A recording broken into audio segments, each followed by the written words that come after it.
Pada mau kemana nih? Nongkrong dulu dong bareng saya Virus dan Saya Nia di podcast After Class bersama narasumber seru, Kece. wow abis. Pokoknya semua ada deh di sini. Hanya ada di podcast After Class.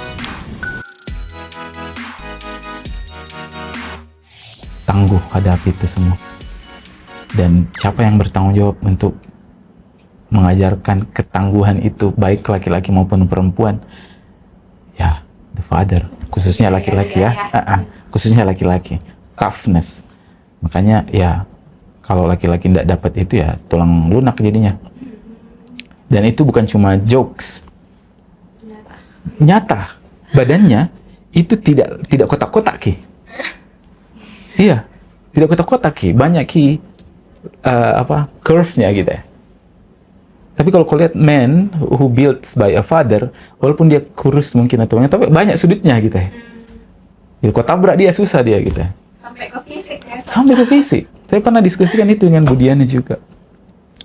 Coba lihat Mat, itu badannya pasti agak lunak gitu. Terus dalam hati, I thought it was just a joke gitu. Tapi tulang lunak, but it's real.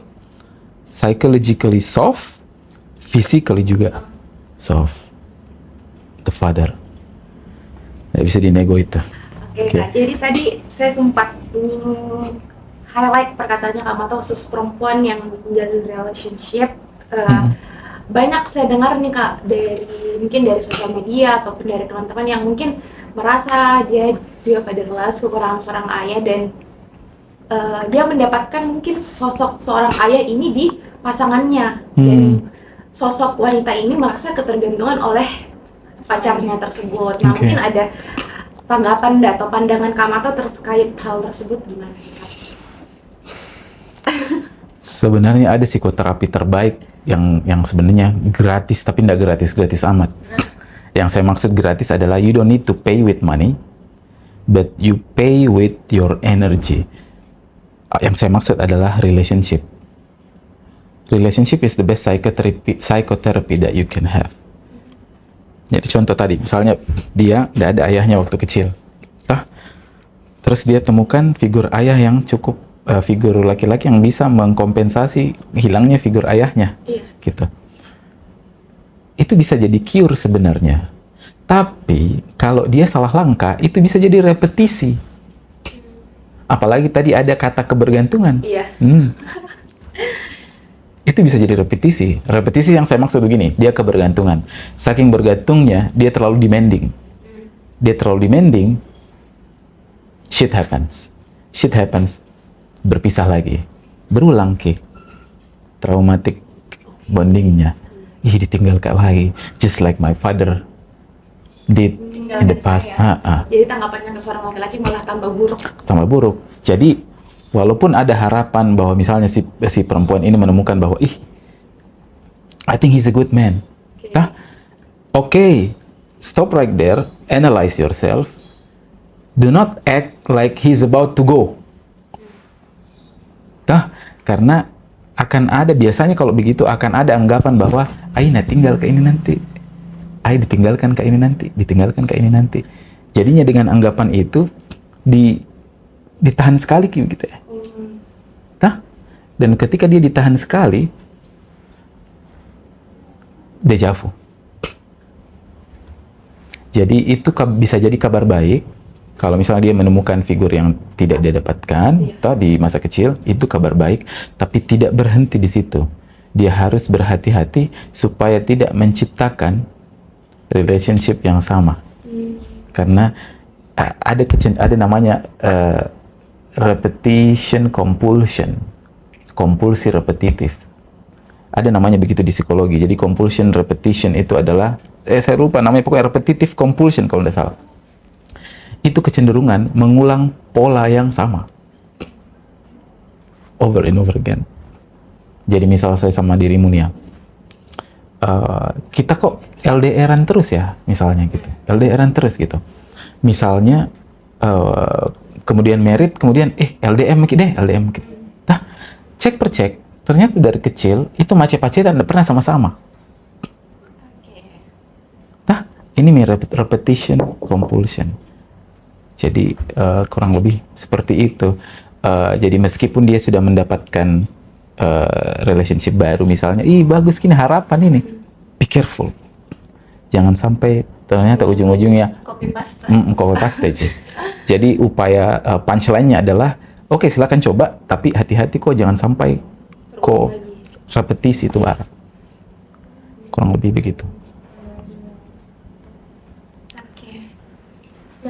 Nah, ada nggak sih Kak langkah-langkah yang mungkin Kakak bisa berikan kepada orang-orang yang seperti tadi atau orang-orang yang Sudah sekarang terlanjur dalam Iya. fase fatherless. sekarang mengalami masa fatherless itu, ada nggak sih cara-cara buat mereka untuk mengurangi dampak yang bakal ada? Bahkan menyembuhkan ya, Oke. trauma-traumanya sudah ada ya Kak. Saya mulai berangkat dari berita buruk dulu, baru saya kasih ke berita baik. Berita buruk itu begini, meskipun misalnya kita punya father figure yang bagus, bukan berarti figur itu tidak bisa dirusak oleh orang, oleh diri tak sendiri. Misal, virus, sehat kok dengan bapakmu. Terus, kebetulan ada orang suka kok 3 orang, berapa toh? 2 orang ini mirip pacemu. Tapi entah mengapa kau pilih yang tidak mirip. Di situ blunder pertamamu. Dan pada saat kau pilih yang tidak mirip, ternyata dia toksik. Dirusak itu cetakanmu. Di situ. Kalian merusak cetakan itu. Artinya apa? Relationship itu bisa merubah blueprint. Entah itu dari baik ke jahat, baik ke buruk, toh, atau dari buruk ke baik. Nah, kita bahas nih berita baiknya. Artinya, kalaupun figur ayah tak sudah rusak di awal, kita masih bisa reparasi itu. Bagaimana caranya reparasi? Buat pola relationship yang baru di orang. Contoh, biasanya orang fatherless cari laki-laki yang akan menjadi calon fatherless. Akan menjadi calon ayah yang bukan. Ayah yang akan menghilang juga. Nah, saya ulang, biasanya orang yang ayahnya waktu kecil itu hilang, biasanya cenderung akan suka dengan laki-laki yang nantinya akan menghilang juga. Tapi nantinya, nih ya, bukan saat itu. Gitu, dan itu tuh kayak, makanya dibilang jodoh ya, karena itu dorongan bawah sadar kita untuk mencari laki-laki juga yang suka kabur gitu. Tapi itu bukan sadar.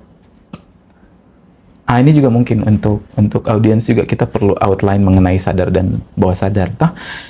Di psikologi itu kita punya 2 porsi pikiran. Yang pertama pikiran sadar, yang kedua pikiran bawah sadar. Jadi 10% sadar, 90% bawah sadar. Ini yang bikin perempuan atau laki-laki yang biasa bilang, mau Kak dapat deh pasangan yang baik hati, tidak sombong, gemar menabung gitu. Misal perempuan lah, karena kita bicara father lah. Maka dapat deh laki-laki yang bertanggung jawab gitu, tidak memukul, lembut gitu, sopan. Tapi itu kan sadar, bawah sadarnya bisa saja dia bicara berbeda. Bawah sadarnya mungkin bisa saja dia bilang, karena saya sudah sering dipukul waktu kecil, saya harus cari yang juga memukul. Karena memukul itu tanda bahwa ayah saya cinta sama saya. Artinya saya harus cari laki-laki yang tukang pukul juga, yang bisa pukul saya. So the unconscious message is terrible. Nggak pernah bisa kompromi dengan akal. The unconscious mind. Nah, apa yang bisa dilakukan adalah itu tadi. Semisal si perempuan itu datang dari fatherless situation, maka pas besok besar, misal ada yang gebet dia 4 orang misalnya, 2 dari gebetan ini adalah pemabuk, let's say, atau irresponsible man, dan 2 adalah responsible man, maka dia akan cenderung memilih yang irresponsible man. Disinilah perubahan terjadi. Dia harus memaksa dirinya suka dengan laki-laki yang seperti yang responsible ini. Walaupun mungkin perasaannya tidak nyaman, karena asing, betul, virus. Asing, tapi dia harus paksa, Just push yourself, that's it. Disitulah mulai perubahan. Tapi tidak berhenti sampai situ. Pada saat dia sudah masuk di relationship itu, walaupun si cowok ini baik, dia akan push cowok itu untuk menjadi tidak baik. It's like, why don't you punch me like my father, gitu. Disitulah mereka berdua harus mulai menyadari itu dan menciptakan pola relationship yang lebih sehat. That's the key. And that's where the hope is. Disitulah harapannya. Sangat berat ya. Iya, banget. Jadi insight buat kita berdua nih ya Nia ya. Banget. Untuk memilih pasangan ke Iya, depannya. hati-hati kok, Virus. Ya. Oke. Aduh. Jadi kalau misal kita mau sebagai wanita, terus kita mau pilih pasangan, sebaiknya kita lihat juga pola orang tuanya si calon pasangan kita ya Kak. Good idea. But far before that, kita lihat dulu cetakan tak. Sendiri. Toh, dan kemudian hati-hati. Wait, cetakan saya ini, semisal cetakan tak sudah bagus, alhamdulillah.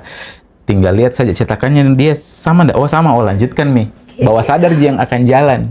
Tapi ketika cetakan tak misalnya fatherless atau motherless buat yang laki-laki, tapi kita fokus ke fatherless ya. Misalnya yang cewek itu kemudian fatherless maka disitulah kita harus lihat dulu cetakan tak dulu toh. Dan kemudian lihat dia, dan betul. Kalau kamu mau tambahin ya, lihat nih dulu. Dia begitu juga enggak? Karena biasanya begitu juga. Itulah dinamakan dengan jodoh gitu. Karena yang berdansa adalah bawah sadar bersambut gitu. Saling tarik menarik. Yes. Dirimu akan mendapatkan laki-laki yang sehat ketika bawah sadarmu sudah kau benahi ya. Gitu. Jadi betul nih ya, tapi itu stage 2. Stage 1 itu cetakan tak dulu yang kita amati dulu baik-baik. It's a good question anyway. Nah, terus sebagai mungkin ada teman-teman yang relate masalah tema kita pada hari ini. Nah, dan ingin mencoba untuk mengurangi dampak yang dirasakan dari fatherless ini. Kira-kira bagaimana sih Kak bentuk dukungan sosial dan ke lingkungan kita dalam proses pemulihannya itu? Kalau ini eksternal ya, tadi internal. Anyway, kita akan we will get to that part eksternal. Tapi tadi internal saya sempat lupa untuk anak laki-laki yang fatherless.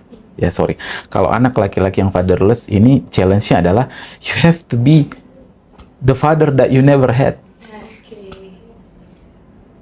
Jadi kalau perempuan kan tadi dia harus modifikasi figur ayah di dalam dirinya dan memproyeksikannya atau mencari di orang lain toh, laki-laki lain toh. Tapi kalau laki-laki, kau yang harus menjadi menjalankan peran itu. Artinya apa? Kau harus bangun tadi kapabilitas untuk melakukan proteksi fisik, build your body, proteksi psikis, train your psyche, dan yang terakhir financial. Get money as much as you fucking can. Karena kalau you get money as much as you fucking can, sementara mentalmu masih fuck up, abusive kok. Jadi that's for men. Terus tadi apa nih ya Tabe? Dukungan sosial. Dukungan sosial ya, dukungan sosial yang sederhana ya tadi yang saya sebutkan di internal itu orang-orang sebaiknya mensupport itu. Contoh anak cowok tadi, it means dia harus bangun physical, mental, and financial strength toh. Artinya kalau dia bangun physical dan mental strength, sementara teman-temannya, misal it's a little bit harsh, tapi banyak terjadi. Misal dia maskulinitasnya sangat rendah, bahkan dia menganggap dirinya cewek misalnya. So the best dukungan sosial yang bisa kita berikan adalah help him to bear responsibility as a man. Cuman yang jadi masalah biasanya kalau begini kini laki-laki, ini cewek-ceweknya juga malah nih tambah-tambah itu. Malah jadi hiburan. Bahkan biasa misalnya bermalam sama-sama gitu kan. I mean like it means sosial itu sudah tidak menganggap dia, sudah tidak menganggap dia as a man who needs to be father one day. Jadi sebenarnya all of them deluded. Iya, semuanya itu satu unit itu udah halu. Iya, jadi halunya berjamaah. Jadi tadi dukungan sosial terbaik itu adalah support the role untuk yang anak laki-laki tadi. Untuk yang anak perempuan, untuk merubah itu father figure di dalam dirinya, ini juga bisa dilakukan. Kadang itu figur ayah toh harus fotokopi dari orang.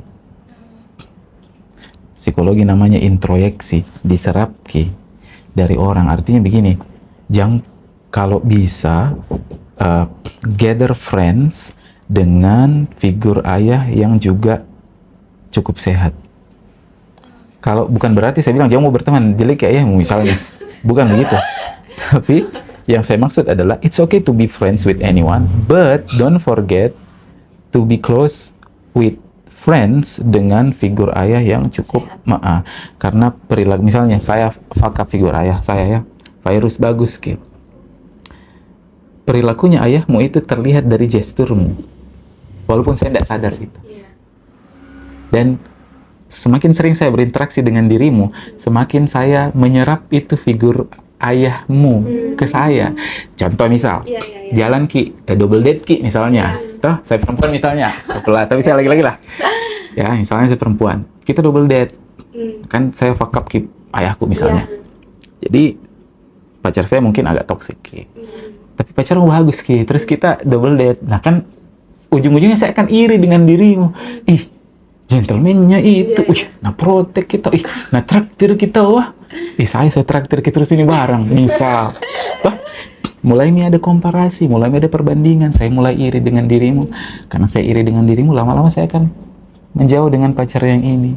Dan lama-lama saya akan juga ikut untuk mencari pacar itu. Yang tapi jangan dilaci juga gitu ya. Jadi begitulah proses introyeksi figur father yang broken dan kemudian kita butuh repair gitu. Begitu juga dengan anak cowok, gather with men with good father figure gitu. Jadi itu sih salah satu hal yang bisa dilakukan oleh sosial gitu.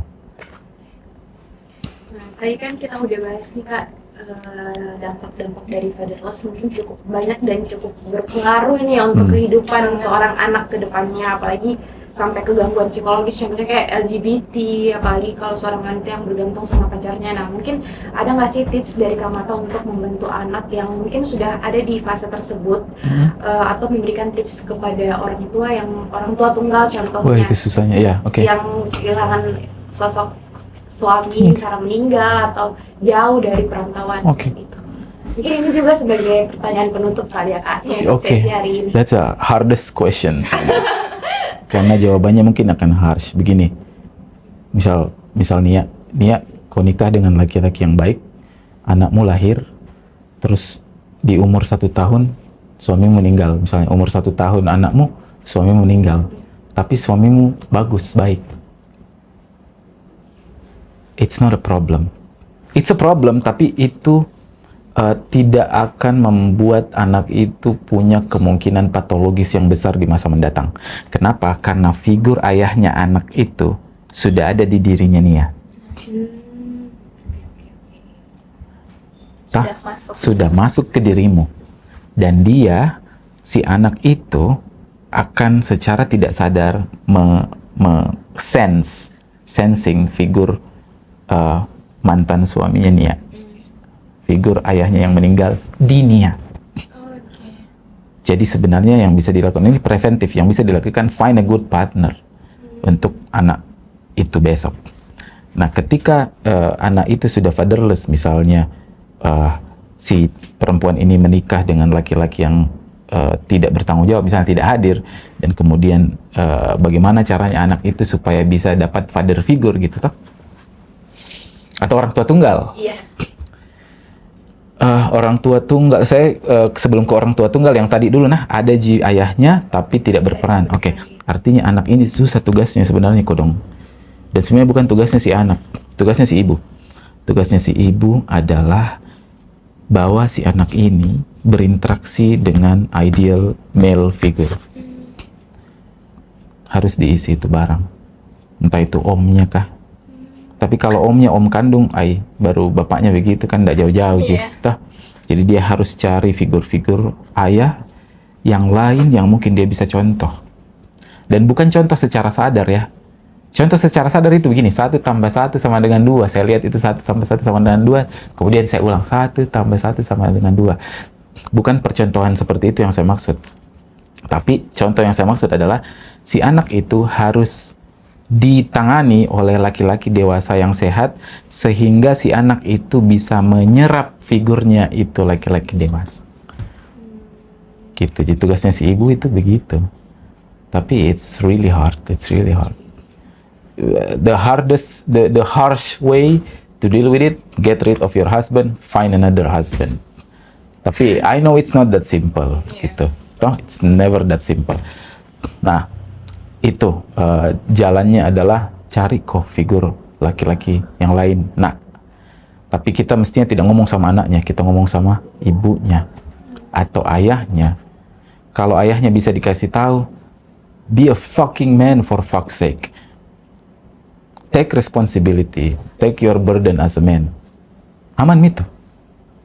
Tapi kalau bambalakmi, bapaknya, ibunya kita bilangin, carikan ki figur-figur lain, bawa ki main ke figur lain. Contoh misalnya kalau anak kecil, gurunya juga jangan yang bejat ya, karena banyak juga yang misalnya abusive begitu ya dan lain-lain.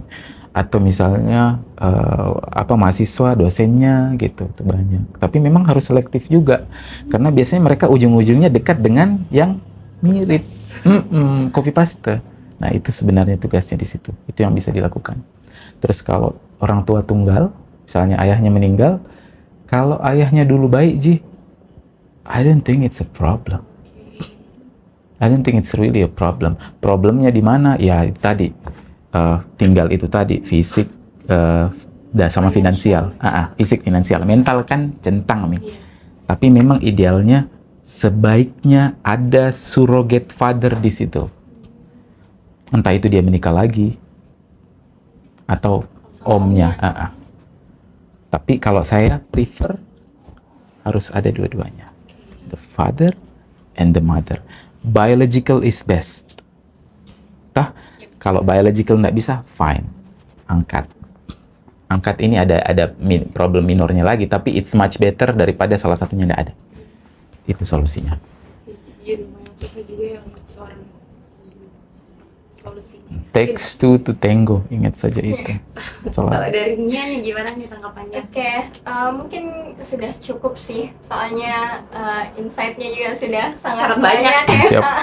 Siap. Dan semoga beragam. teman-teman penonton juga bisa Mendapatkan mendapatkan insight insight yang baru dari Kak Mato.